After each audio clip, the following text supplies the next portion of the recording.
finished.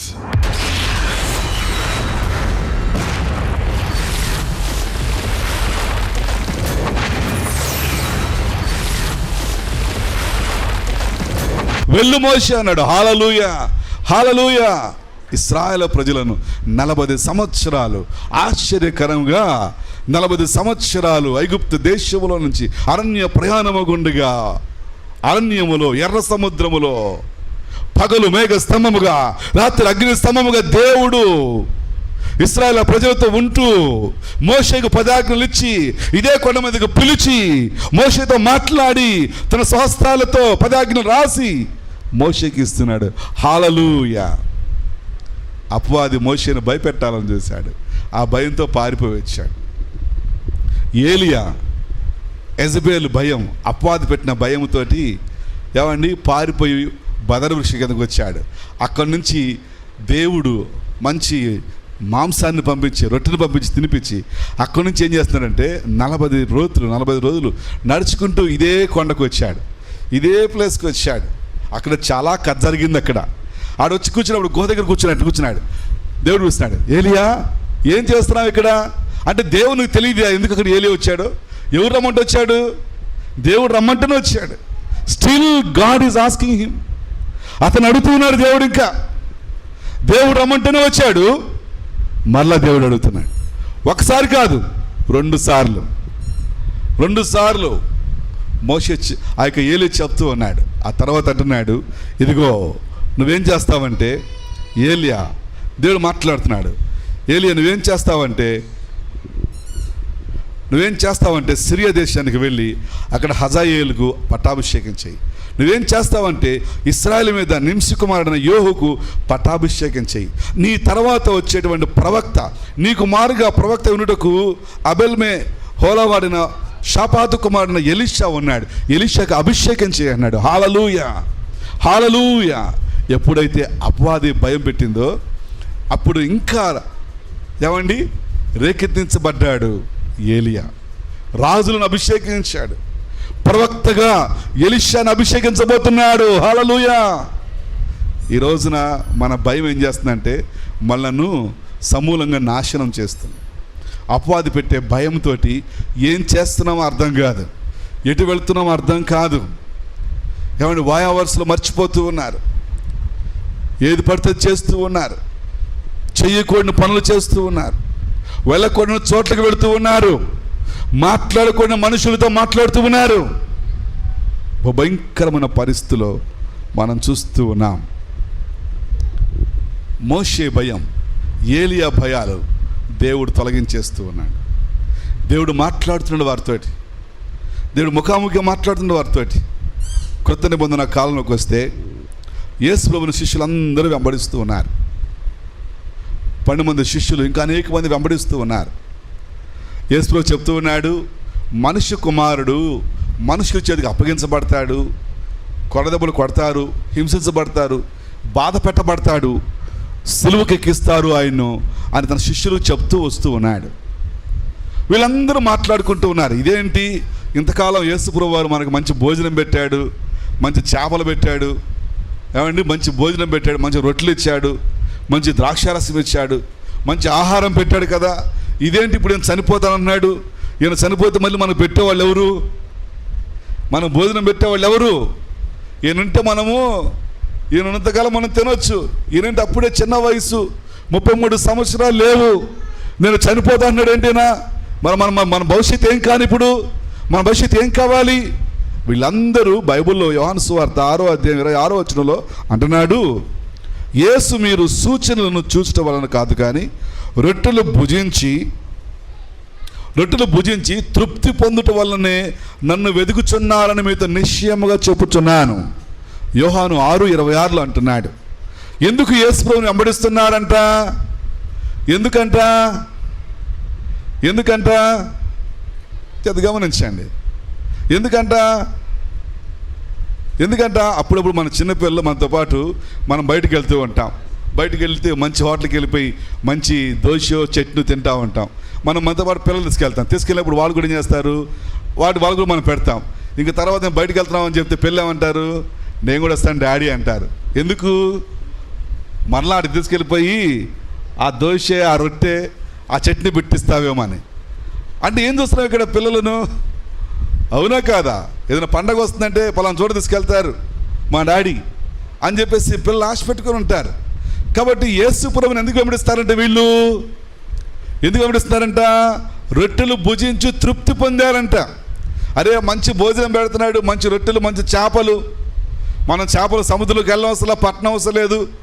ఎవరో పడుతున్నారు, ఎవరో వండుతున్నారు, తీసుకొచ్చి మనకి పెడుతున్నారు, మనం భోంచేస్తూ ఉన్నాం. కాబట్టి తినటం వలన, తిండి కోసం అన్నా బాగుంటుంది, హాయిగా ఉంటుంది, దానికోసం పోవాలి. ఏం జరుగుతుంది ఇక్కడ? యేసు చెప్తున్నాడు, ఇదిగో నేను మరణం కాబోతూ ఉన్నాను, నేను లోకాన్ని విడిచిపెట్టబోతున్నాను, నేను సిలువకు అప్పగించబోతున్నాను, నేను చనిపోబోతున్నాను అని చెప్తుంటే మత్తయి సువార్త 16వ అధ్యాయం 22వ వచనంలో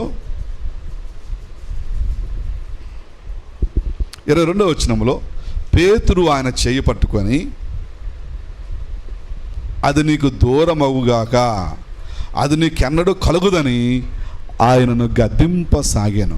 మాథ్యూ చాప్టర్ 16:22 పేతురు అంటూ ఉన్నాడు. 16వ అధ్యాయం 22వ వచనంలో పేతురు చెప్తున్న మాట ఏంటంటే, ప్రభువా అది నీకు దూరమవునుగాక. జత గమనించండి దేవుని పిల్లారా, జత గమనించండి. వాక్యం సెలవిస్తుంది ఇక్కడ. పేతురు యేసుని పట్టుకొని, యేసు ప్రభువా నీకు సిలువ మరణం కలగక ఉండునుగాక. ఏమన్నాడు యేసు అప్పుడు? సాతానా నా వెనకకు పో. జత గమనించండి. పేతురు యొక్క భయము, శిష్యుల యొక్క భయం ఏమిటి అంటే, అపవాది పెట్టే భయం ఏమిటంటే, యేసు చనిపోతున్నాడులే, ఇక మీరు చెల్ల చెదరైపోతారులే, మీకు ఫుడ్ గిడ్డే ఉండదులే, మరలా మీరు పాత జీవితానికి వెళ్ళిపోతారులే అన్న భయం వాళ్ళు అలముకుంది, వారి హృదయాల్లో ఉంటుంది. ఏమండి, చాలామంది వారి కుటుంబాల్లో భార్యాభర్తల మధ్య, ఏమండి యవన బిడ్డలు, యవనస్తులు వారి జీవిత విషయంలో తీసుకునే తప్పుడు నిర్ణయాల్లో భయం ప్రాముఖ్యంగా ఉంటుంది. నన్ను ఎవరు పట్టించుకోవట్లేదు కదా. జత గమనించండి. అందుకే బైబిల్ చెప్తుంది, నువ్వే స్థితిలో ఉన్నా యేసే అన్నాడు, నువ్వే పరిస్థితిలో ఉన్నా యేసే అన్నాడు, ధైర్యముగా కృపాసనం యొద్దకు రండి.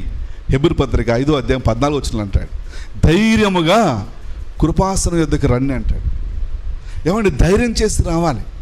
అపవాది ఏం చేస్తాడంటే నిన్ను భయపెడుతూ ఉంటాడు. వాని యొక్క పనే భయపెట్టటం. అందుకే బైబిల్ చెప్తుంది, భయం వలన మనుషులకు ఉరి వచ్చును.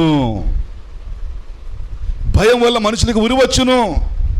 ఈ రోజున నీ జీవితం పరిశీలించుకోవాలి, నీ ప్రవర్తన పరిశీలించుకోవాలి. ఎవరు మనం చూస్తూ ఉన్నాం కదా, మనం చూస్తుంటాం ఎలక్షన్స్, వాళ్ళ మీద వీళ్ళు, వీళ్ళ మీద వాళ్ళు. ఓడిపోయే వాళ్ళు ఏమంటారంటే మేమే గెలిచేది, మాయే ఫస్ట్ ర్యాంకు, మాదే రాజ్యం, మేమే వెళ్ళబోతున్నాం. ఏమండి, ప్రస్తుతం ఉన్న వాళ్ళు కూడా మేమే వెళ్ళబోతున్నాం.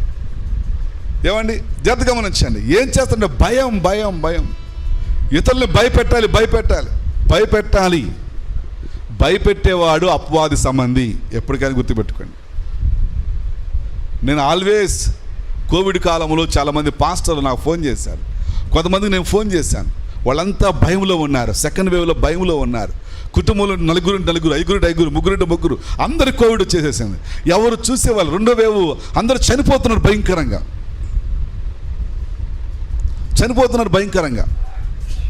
ఏం తెలిసిన వాళ్ళకి ఫోన్ చేసి కీర్తనలు 23 చదువుకోండి, మీరు భయపడవద్దు. హల్లెలూయా. అపవాది ఏం చేస్తారంటే మరణం నెక్స్ట్ మీ దగ్గరికి వస్తుంది, చావు నెక్స్ట్ మీ దగ్గరికి వస్తుంది. మీకు ఆల్రెడీ కోవిడ్ వచ్చేసేసింది, మీ నరాల్లో కోవిడ్ ఉంది, ఇక మీరు చనిపోతున్నారు, ఇక మీకు ఎవరు దిక్కులేరు. ఒకటే ఒక మాట, భయపడవద్దు అని చెప్పాను. జత గమనించాను. గొప్ప బలాన్ని పొందుకున్నారు. అది ఆ వాక్యం ఇచ్చింది ఆ పాస్టర్ గారు, వన్ ఆఫ్ ద పాస్టర్. జత గమనించండి. భయం మనుషులను ఏం చేస్తుందంటే, ఏమండి, వారి జీవితాన్ని ప్రశ్నార్థకంగా మార్చేస్తుంది, ముగింపు చేసేస్తుంది. కాబట్టి అపవాది ఏం చేస్తాడంటే నేను ఎప్పుడు భయపెట్టాలని చూస్తూ ఉంటాడు. అపవాది ఎప్పుడు నిన్ను భయపెడతానికే చూస్తూ ఉంటాడు. కాబట్టి పేతురు జీవితంలో కూడా మనం చూస్తే యేసు వెళ్ళిపోతున్నాడు, యేసు చనిపోతే మన ఫుడ్ ఎట్లాగా, మనం ఎట్లా కొనసాగాలి, మనం తినేది ఎట్లాగా, మన బట్ట కట్టేది ఎట్లాగా, మనం బ్రతికేది ఎట్లాగా అన్న భయంతో నిండిపోయాడు. వాస్తవానికి అపవాదే అతనిలోని మాట్లాడుతూ ఉన్నాడు. యేసే అన్నాడు, అపవాది నన్ను విడిచిపో అని గద్దించాడు. పేతురు చెప్పాడు, పేతురు మీరు కనిపెట్టండి, ప్రార్థన చెయ్యండి అన్నాడు. పేతురు పరిశుద్ధాత్మను పొందుకున్నాడు, దేవునికి ఆత్మతో నింపడ్డాడు, యేసే సిలువ రక్తం విలువ తెలుసుకున్నాడు, వాక్యం చెప్పడం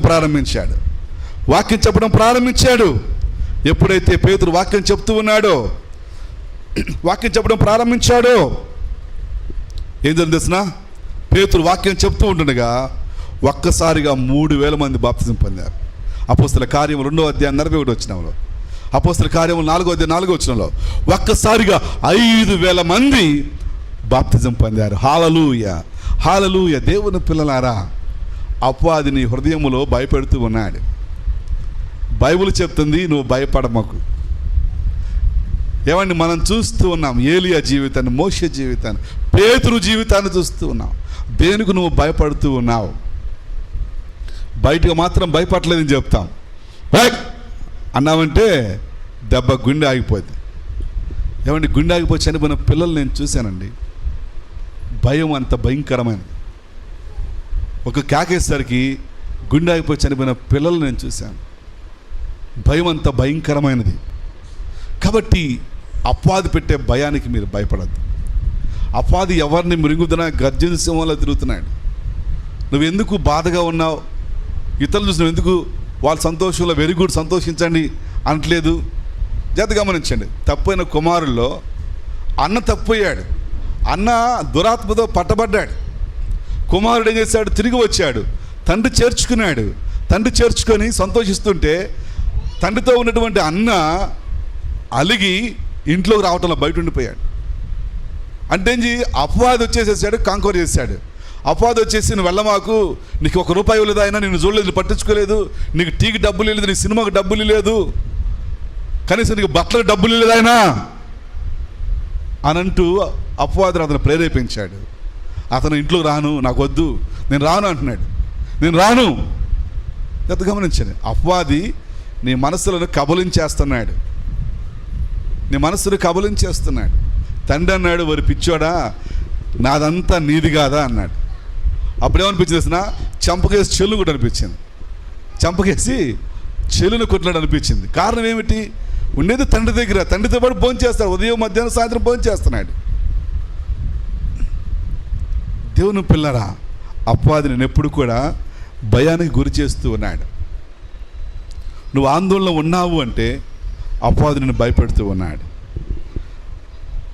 దాన్ని ఎలా మనం జయించగలం? Our turn, how can we overcome? తర్వాత చదువుకోండి, read going after home, victory on the cross, victory on the cross. Colossians chapter 2 verse 6 to 19. కొలస్సీ పత్రిక 2వ అధ్యాయము 6 నుంచి 19 వచనాలు. సిలువ ద్వారా విజయం, విక్టరీ ఆన్ ద క్రాస్.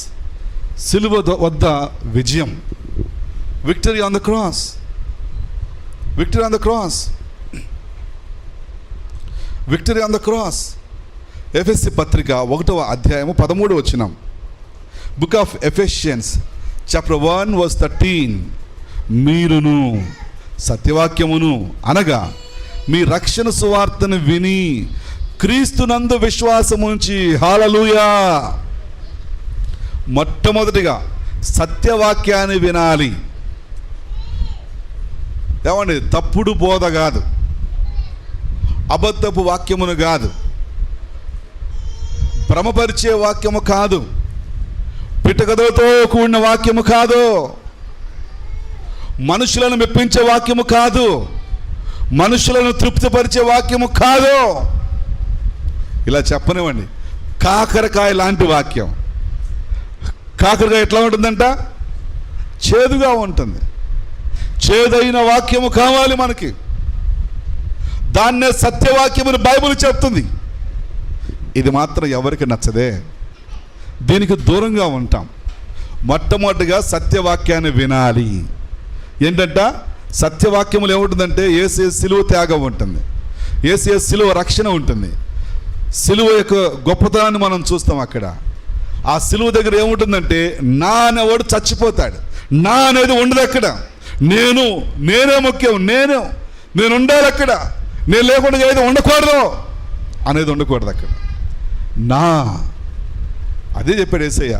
ఎవడైనా నన్ను వెంబడింపుకొని తను తాను తగ్గించుకొని, తను తాను తృణీకరించుకొని, తను తాను ద్వేషించుకొని, తను తాను అసహించుకొని, తను తాను ఏమండి బైబిల్ చెప్తుంది ఉపేక్షించుకొని, తను తాను సున్నా చేసుకొని నన్ను వెంబడించు అన్నాడు. కానీ మనము మన హృదయంలో సింహాసనం వేసుకుంటాం, నా అనే సింహాసనం. ఎప్పుడు చూస్తున్నా నేను నా మాట, నేను నా మాట. నో, నేను నా మాట అనేది నేను బతినంత కాలమే చెల్లిది, నేను పోయిన తర్వాత చెల్లదు. అది దేవుని మాట ఉండాలి, దేవుడే ఉండాలి, దేవుని చిత్తానుసారంగా చేయాలి, దేవునికి ఇష్టకరంగా చేయాలి.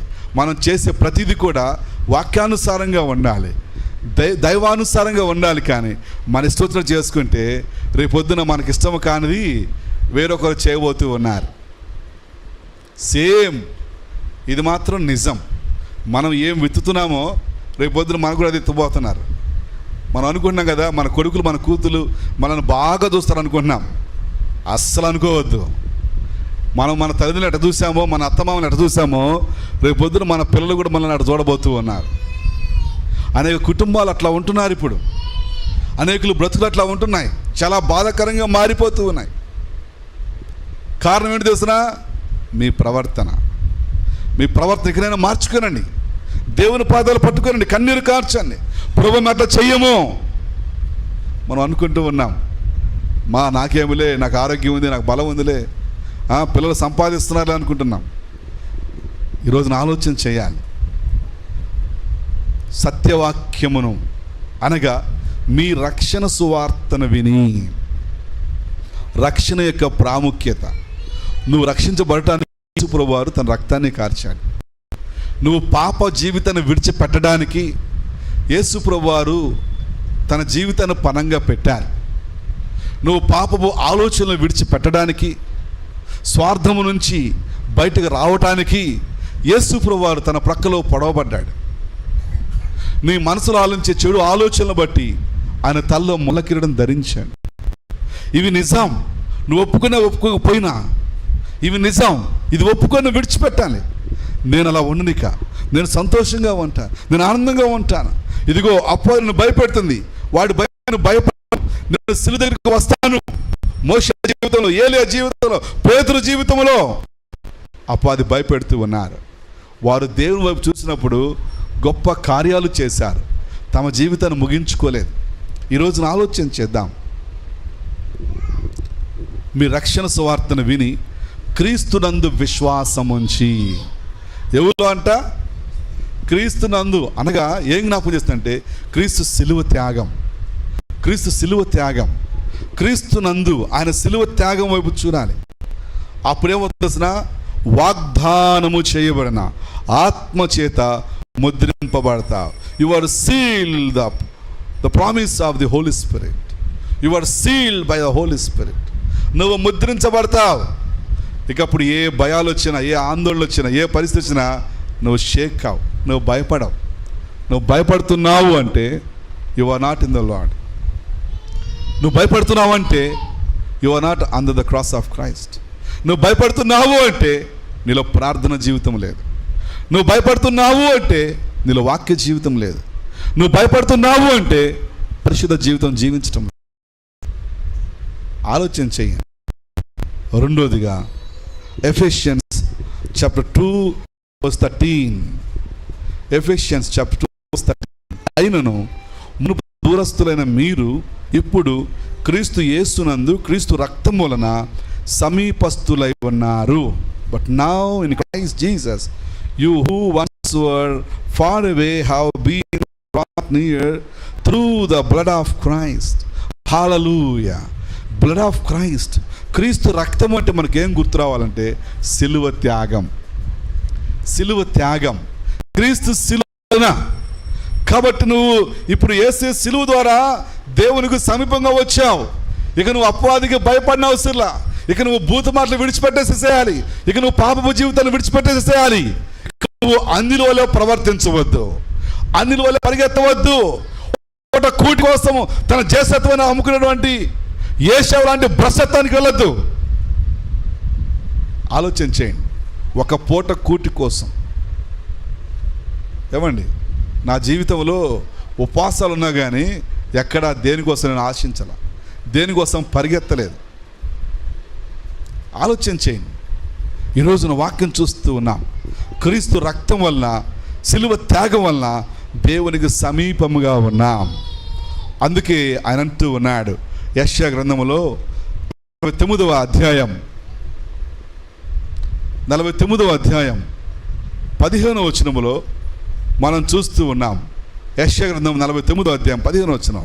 స్త్రీ తన గర్భమున పుట్టిన బిడ్డను కరుణింపకుండా తన చంటి పిల్లను మర్చుదుడు కానీ నేను నిన్ను మరువను. హల్లెలూయా, హల్లెలూయా. చప్పటి దగ్గర పడతాం. వాగ్దానాన్ని మనం చూస్తూ ఉన్నాం. ఆయన అంటున్నాడు, నేను నిన్ను మరువను. He says, I will not forget you. I will not abandon you. I will not leave you. నేను విడిచిపెట్టను, నేను నిన్ను మరువను, నీకు దూరంగా ఉండను. అందుకే యేసుక్రీస్తుగా వచ్చాడు. అందుకే తన ప్రాణం పెట్టాడు. అందుకే సిలువనెక్కాడు. సమాధి చేయబడి తిరిగి లేచాడు. ఈ రోజైనా నీ జీవితాన్ని మార్చుకుంటావా? ఈ రోజు నువ్వు యేసుప్రభువుని అంగీకరిస్తావా? ఈ రోజున నీ పాప బ్రతుకును మార్చుకుంటావా? ఈ రోజున నీ పాపేసి జీవితాన్ని విడిచిపెడతావా? అపవాది పనే నిన్ను భయపడటం. ఇక ఆ భయం నుంచి బయటకు వస్తావా? దేవుని కృపను వేడుకుంటావా? దేవుని శక్తిని పొందుకుంటావా? ధైర్యంగా నిలబడగలవా? ఆయన చెప్తున్నాడు, నేను నిన్ను విడువను, నేను నిన్ను మరువను. ఆయన తన సిలువలో తన ప్రాణం పెడుతూ ఉన్నాడు. కారణం ఏంటంటే నిన్ను మరిచే దేవుడు కాడాయన. నిన్ను మరుకొండగా ఉండటానికి కోసే నీ స్థానములో నీ కోసం తన ప్రాణం పెట్టాడు. తీర్మానం తీసుకుందాం, ప్రార్థన చేసుకుందాం. Thank you Jesus, thank you Holi Spirit, thank you Father, worship you master. నిన్ను మరువని యేసయ్య ఇక్కడ ఉంటున్నాడు. నిన్ను మరువని దేవుడు మనతో ఉన్నాడు. ఆయన అంటూ ఉన్నాడు, అపవాది నిన్ను భయపెడుతున్నాడు. భయపడద్దు, ధైర్యంగా ఉండు, సంతోషంగా ఉండు. నువ్వు అంటూ జీసస్.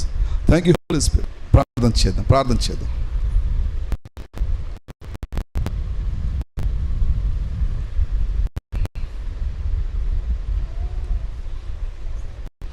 చేద్దాం. హల్లెలూయా, హల్లెలూయా. మీరు ఏ భయం ఉందో దేవుని దగ్గర ఒప్పుకుందాం. పరిస్థితులను దేవుని దగ్గర ఒప్పుకుందాం. ప్రభువా సహాయం చేయండి, కృప దయచేయండి ఆయన. మాలో భయాందోళనలు, మా కుటుంబంలో భయాందోళనలు, మా బిడ్డలకు భరించి, మా బిడ్డల భవిష్యత్తు గురించి.